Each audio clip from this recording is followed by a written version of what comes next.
அவங்க சொன்னாங்க இந்த மாதிரி டேமரிங் பற்றி பேசினாங்க. ஒரு இன்டர்வியூவில் கேரளாவோட சீஃப் மினிஸ்டர் நம்பூதிரி பாலு அவர் வந்து பயங்கரமாக திக்கி பேசுவாங்க. ஒரு ஜேர்னலிஸ்ட் அவரை கலாய்க்கிறதுக்காக கேட்பாங்க, நீங்கள் எப்போல்லாம் திக்குவீங்க? நான் எப்போல்லாம் திக்குவேன்னா எப்போல்லாம் பேசுவோம் அப்போல்லாம் திக்குவேன் அப்படின்னு நான் சொல்லிட்டு அவர் போயிட்டாங்க. அதனால் ஃபேமிலிக்கு வந்து அவங்க சொல்கிற மாதிரி நானும் ஒரு காலத்தில் ஃபேமிலிக்கு இருந்தவங்க தான். ஆனால் ஒரு 10-15 வருஷம் முன்னாடி பட் ஸ்பீச் தெரப்பி அது போய் அதுக்கப்புறம் படிப்படியாக டெவலப் பண்ணால் இந்த மாதிரி இப்போ எலெக்ஷன். ஸோ நாளைக்கு வந்து பார்த்தோன்னா கத்திரி வெயில் டெம்பரேச்சர் வந்து 118 இருக்கும். ஸோ நாளைக்கு எலெக்ஷன் ரிசல்ட்டில் யாருக்கு 118 வரப்போகுது அதுதான் 51%. அதுதான் ஆட்சி அமைக்க முடியும். அது வந்து போன வாரம் எலெக்ஷன் நடந்தது. அந்த எலெக்ஷன் பூத்தில் பயங்கர சண்டை. அப்போ எலெக்ஷன் ஆஃபீஸர் கேட்குறேன், உங்களே தான் இல்லையப்பா, எப்படிமா நீ ஓட்டு போடுவேன்? பரவாயில்ல, எனக்கு வந்து நான் ஓட்டு போகலன்னா பரவாயில்ல, எனக்கு வந்து ஒரு மை மட்டும் வச்சு விட்ருங்க, நான் செல்ஃபி எடுத்துக்கிறேன், அது மட்டும் போதும் எனக்கு அப்படின்னு. அப்புறம் இது மட்டும் எம்ஜிஆர் வந்து சூப்பராக இருக்கும். யாருன்னா கேஜி மகாலிங்கம். அவர் வந்து கதை ஆசிரியர். அவர் வந்து கதை எம்ஜிஆர் கதை சொல்கிறார், 1 hour சொல்கிறார். எம்ஜிஆர் ரொம்ப பிடிச்சி போச்சு கதை. சரிப்பா, என்னப்பா தலைப்பு? 1000ல் ஒருவர் அப்படிங்கிறார். உடனே அவர் இதில் இருந்து 1001 கொடுத்தாரு. அது வாங்கினவங்க பயங்கரமாக அழுகுறாரு. நான் வந்து 1 கோடியில் ஒருத்தன், லட்சத்தில் ஒருத்தன் சொல்லியிருக்கலாமே அப்படின்னு சொல்லிட்டேன். அதுக்கப்புறம் உலகம் சுற்றும் வாலிதான். அந்த படத்தில் வாலிதான் வந்து பாட்டு எடுக்கிறார். பாட்டில் ஐடி முடிச்சிட்டாரு.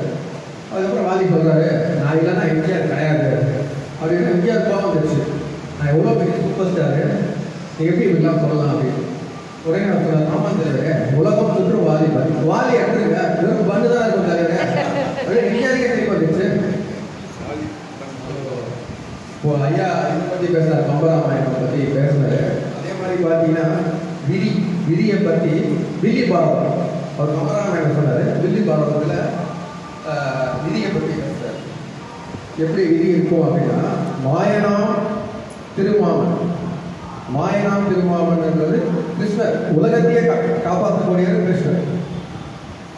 தனஞ்சயனாம் திருத்தாதை, உலகத்தையே வெல்லக்கூடியவர் அவங்க அப்பா. யாரு? அர்ஜுனன்.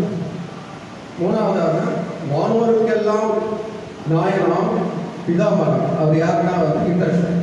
இந்திரன் யாருன்னா வந்து இந்திர லோகத்துக்கு வந்து அரசன், அவர் தான் அவர் தாத்தா. இப்படி இருக்கிற போது 1 கோடி அன்பர்கள், வந்து 1 கோடி அன்பர்கள் இருக்காங்க. அப்படி இருந்தோம் நண்பனாக இருந்து சேனா அபிமன்யும் ஜெயத்ரதன் கைப்படுவான். இவ்வளோ பேர் இருந்தோம். அவரோட மாமாவை உலகத்தையே காப்பாரு. அவங்க அப்பா வந்து சிறந்த வில்லாளி அர்ஜுனன், அவங்க தாத்தா வந்து இந்திரன். இவ்வளோ பெரிய ஆளாக இருந்தாலும் அந்த அபிமன்யும் அவரும் பெரிய ஒரு வாரியர். அப்படி இருந்தும் அவரு ஜெயத்ரதனால் கொல்லப்படுகிறார்.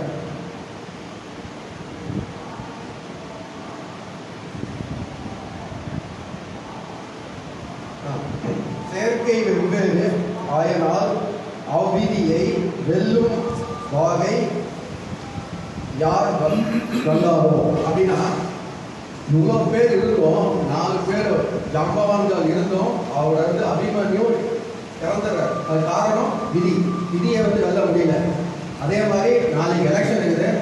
அந்த ரிசல்ட் வந்து அந்த விதி வந்து எப்படி இருக்கும் நாளைக்கு தான் தெரியும். நன்றி, வணக்கம்.